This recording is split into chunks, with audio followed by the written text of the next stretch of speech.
BRS party మోసం చేస్తే తప్పిపోయి కాంగ్రెస్ పార్టీకి ఓటేస్తాం. మేము వేయాల్సింది బీజేపీకే ఓటు వేయాలి.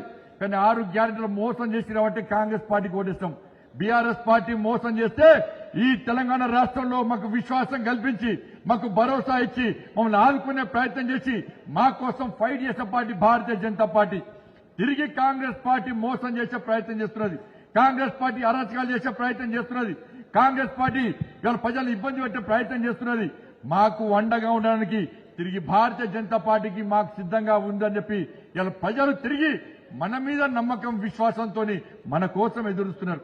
ఇటువంటి పరిస్థితుల్లో మన ప్రజలకు అండగా ఉండాల్సిన అవసరం ఉంది. ప్రజలకు చేరువగా కావాల్సిన అవసరం ఉంది. ప్రజలకు ఒక భరోసా కల్పించాల్సిన అవసరం ఉంది. తిరిగి ఉద్యమాలను ప్రారంభించాల్సిన అవసరం ఉంది. అగ్రెసివ్ గా పనిచేయాల్సిన అవసరం ఉంది. కాబట్టి మనం తెలంగాణ ప్రజలు ఏ విధంగా మనకు ఓట్లేసి గెలిపించారో మనకు అండగా ఉన్నారో బట్ ఆ తెలంగాణ ప్రజలకు మనందరం ముందుగా